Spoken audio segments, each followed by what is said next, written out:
Hi guys, Vino here and welcome to this Vino Plunk production. And welcome to this OTGV somewhat because I am recording this from my phone. I would be doing this on the full setup, but I don't feel the best right now. I've just got done eating my dinner and I don't think it's either settled properly or something's gone wrong and I'm not feeling the best. So we're doing it on the phone, but I wanted to record my thoughts and opinions on this before I lose them and end up forgetting about them. So I rewatched John Carpenter's The Thing 1982 last night. I don't know what it was, but the film hit me in a far different way than it did when I last watched it. So I last watched it about a year and a half ago, and both before and after the film, probably not a good idea to do this before, but I watched a bunch of different videos on theories behind The Thing. Now, I'm reticent to go into some of those theories in this particular video because, of course, it does spoil parts of the film. In fact, quite a bit of the film.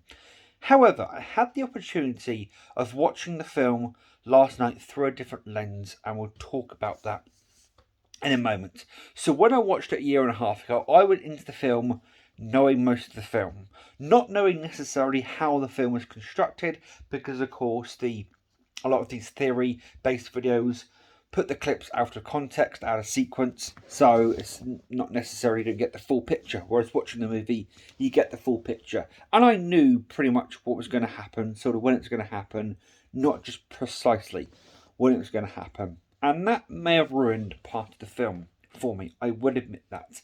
However, I could not deny the film was very well made, well acted, well directed. The music, my God, is wonderful, and we'll get onto the music in a minute. But my God, I could tell the film was pretty good.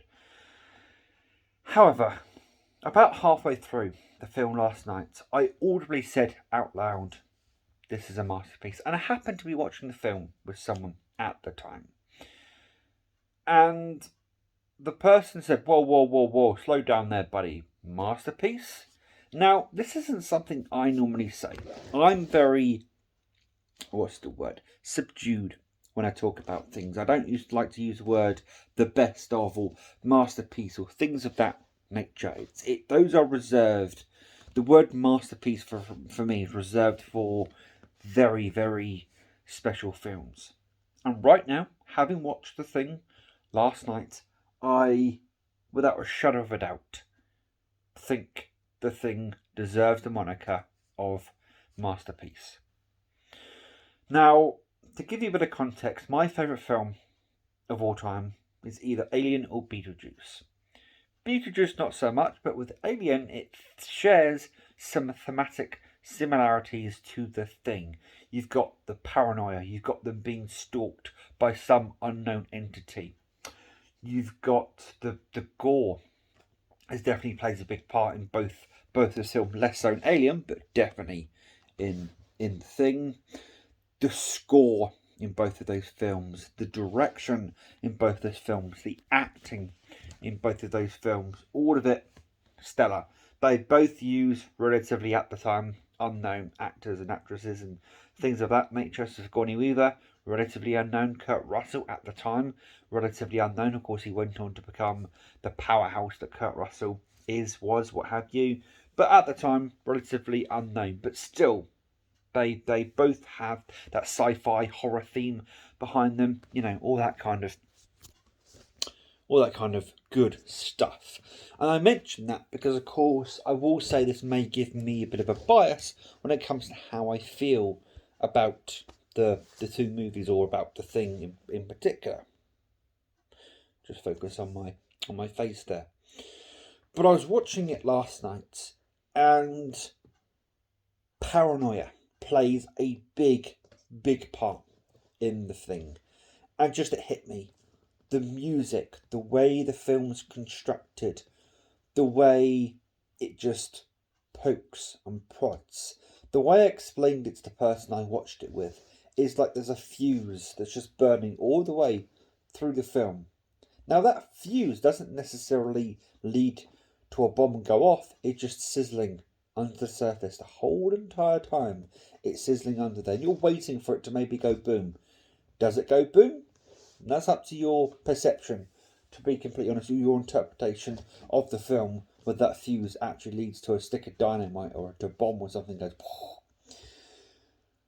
But when I audibly said out loud the film is a masterpiece, it's how expertly it crafts paranoia, the subterfuge, the red herrings, everything about the film just does it perfectly.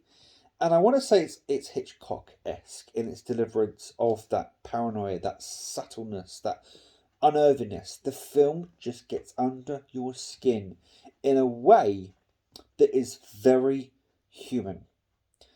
The Thing, obviously, is a sci-fi horror film about an entity that can mimic other things, and it's a very outlandish, out there thing.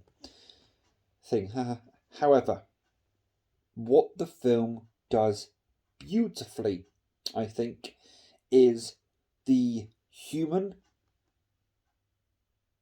condition known as paranoia, as fear, as anger, I suppose, frustration, madness. There are many things that go into the film that make it what it is, and I don't know, it just hit me. There are parts of the film when I watched it a year and a half ago that I thought were off the wall, that were whacked, didn't make sense. They now make perfect sense. The film makes perfect sense to me. Yes, it's not a perfect film. No film is a perfect film. But to me, it might be up there with Alien, to be completely honest. It is one of those films that just everything about it comes together. And may I just talk about the effects for a minute or two? The effects are just so well done. In a world where everything is CG nowadays, everything is computer generated, go to a film that does everything practically with puppetry or with.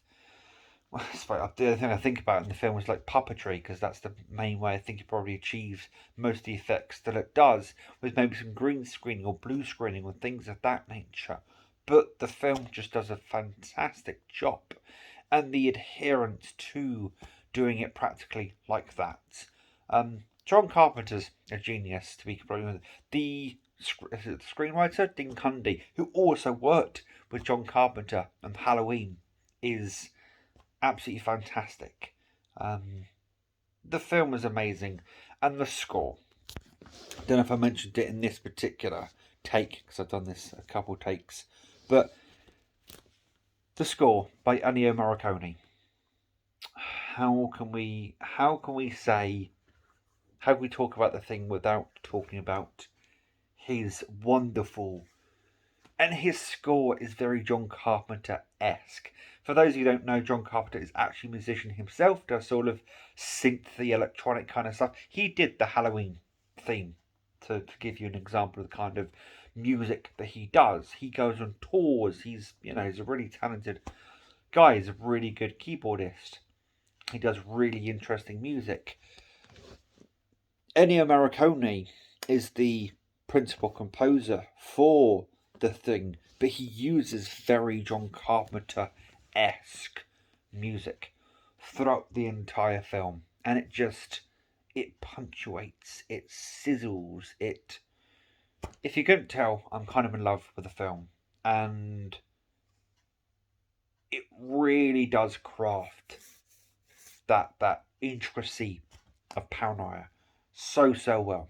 And I just wanted to get my thoughts down on a video and upload them. I apologise, it's not a normal video. I apologise for the flashing. There was a Christmas tree next to me, but I had to get these thoughts down on video.